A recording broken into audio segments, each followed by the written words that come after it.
bien avant son usage en Égypte,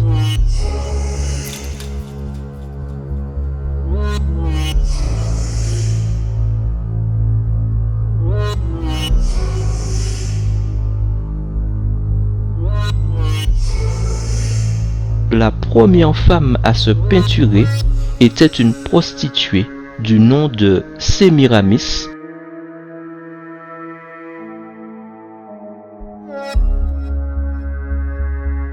aussi connue comme étant la mère, mais aussi l'épouse de son propre fils Nimrod.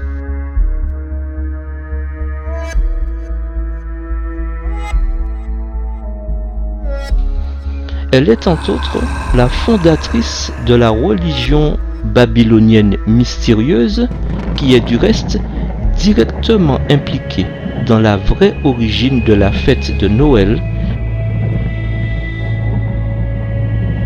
ainsi que celle de la fête de Pâques. Sémiramis est connue comme étant la mère de toutes les prostituées. Elle utilisait le maquillage aussi bien que des vêtements suggestifs pour diverses pratiques religieuses et de rituels sexuels.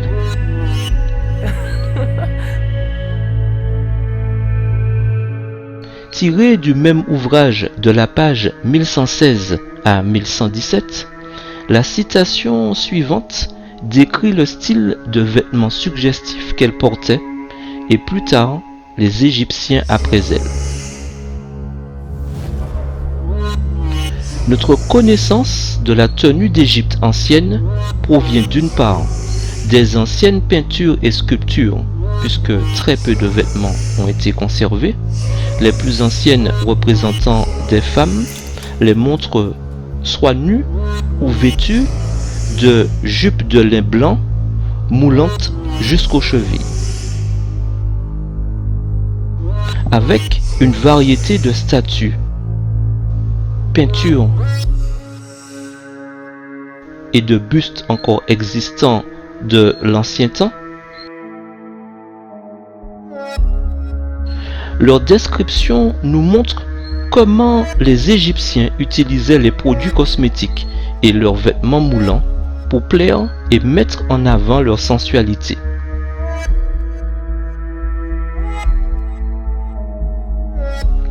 Ils intégrèrent les rites de Sémiramis dans leur façon de s'habiller et dans leur culture pour paraître comme leurs dieux et déesses assez nombreux, lesquels ils adoraient.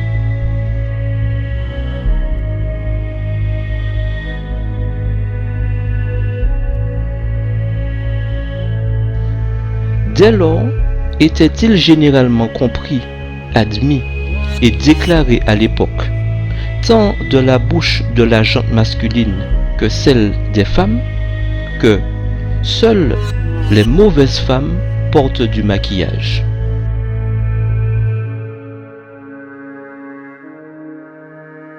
Dénonçant ainsi cette façon de séduire par la suggestion et par la sensualité,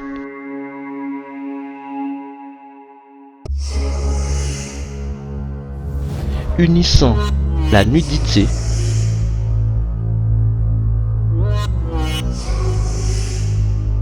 à l'usage du maquillage,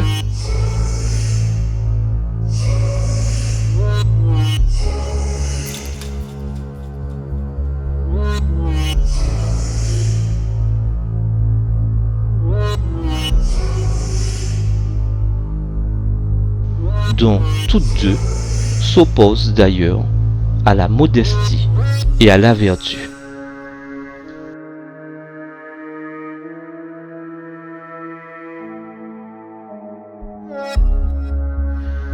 Toujours tiré du même ouvrage et du même chapitre, la citation suivante nous montre comment les cultures assyriennes, babyloniennes, perses et grecques ont toutes suivi la tendance égyptienne. Des préparations étaient utilisées à l'extérieur pour modifier ou rehausser la beauté de la peau, des ongles, des lèvres et des yeux.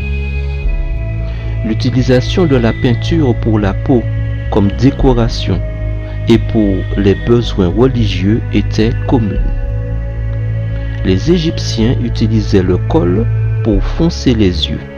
Par ailleurs, une peinture rudimentaire était utilisée sur le visage, tandis que les doigts étaient peints de henné.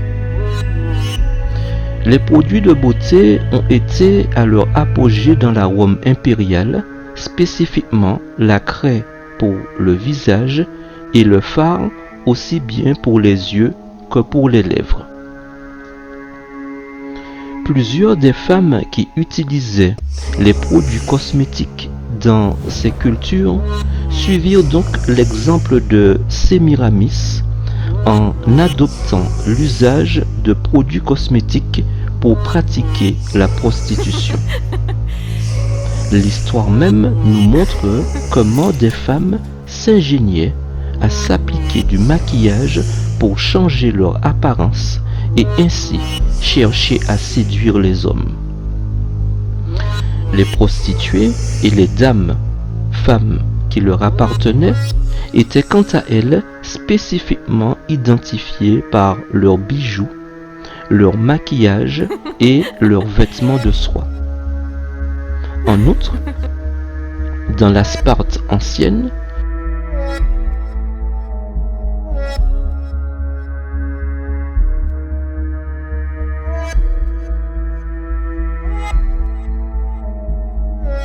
étaient spécifiquement reconnues comme prostituées les femmes qui, portant des robes aux couleurs vives, utilisaient beaucoup de produits cosmétiques qu'une femme ordinaire ne pouvait se payer que seulement si elle vivait elle aussi de la prostitution.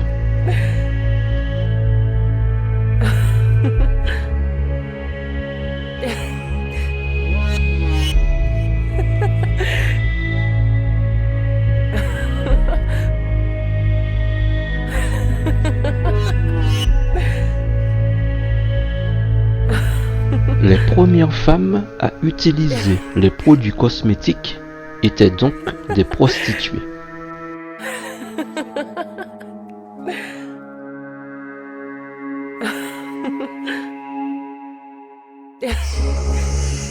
Donc, modifier son visage en le peignant est une coutume que les anciennes prostituées ont imposée à l'ère moderne.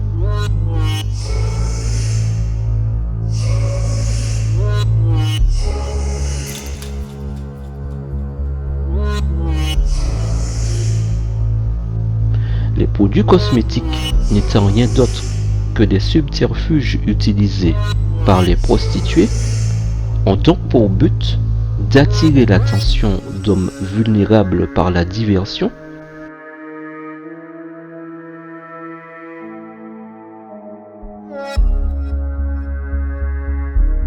en attisant leurs désirs charnels et ainsi éveiller leurs pulsions en entretenant dans leur esprit désormais affaibli la domination et l'esclavage de la convoitise.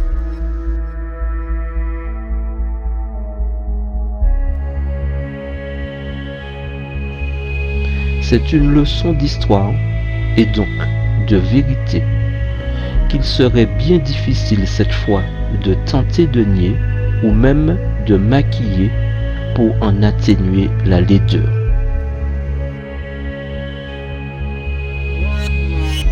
Cependant, le monde entier, induit en erreur par la volonté de personnes qui en tirent avantage et manœuvrent de telle sorte que tous ceux dont les consciences et les réflexes sont en sommeil soient la cible de leur conspiration en acceptant et en adoptant tout ce qui leur serait présenté.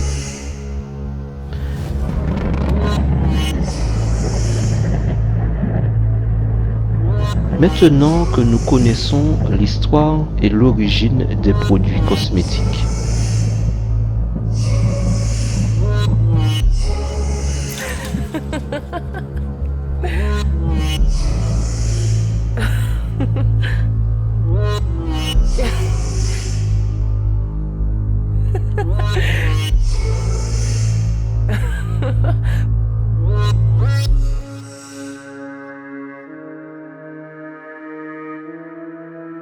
À l'aide de la Bible, ainsi qu'à la lumière de ses enseignements, cherchons dès lors à nous renseigner sur la nature du regard que pourrait porter Dieu quant à l'acceptation et à l'adoption de ces pratiques, tant au niveau du visage que sur les mains.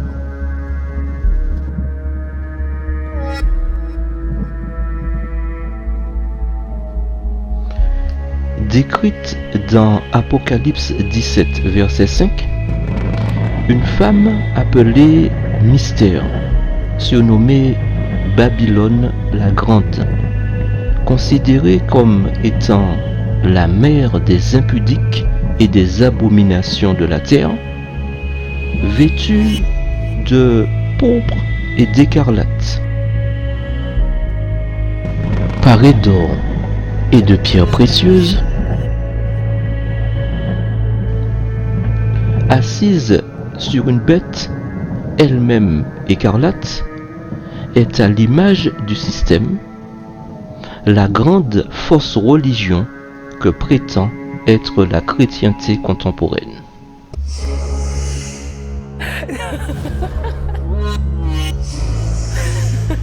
Elle est une grande église dans laquelle, tout en protestant, en découlent cependant plusieurs autres. Rappelons-nous à cet effet Sémiramis qui instaura la religion babylonienne mystérieuse.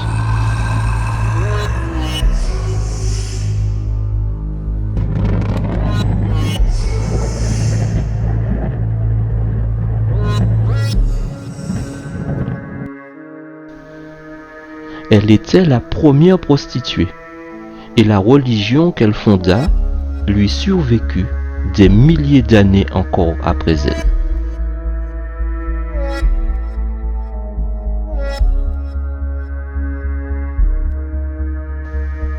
En outre, les femmes d'aujourd'hui pensent peut-être qu'elles veulent tout simplement paraître belles aux yeux du monde en se parant et en se maquillant.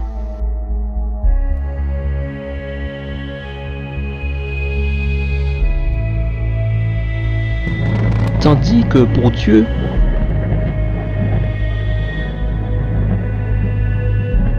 elles ressemblent malgré elles à des prostituées.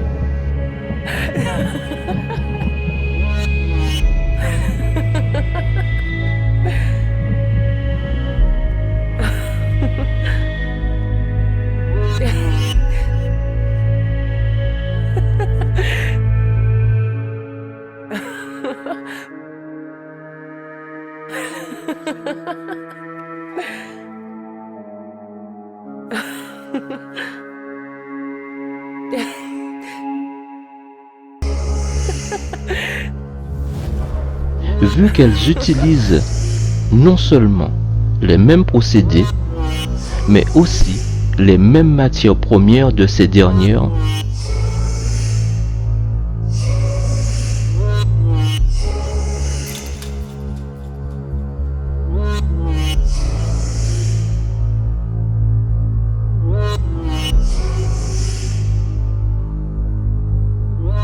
ainsi que leurs artifices,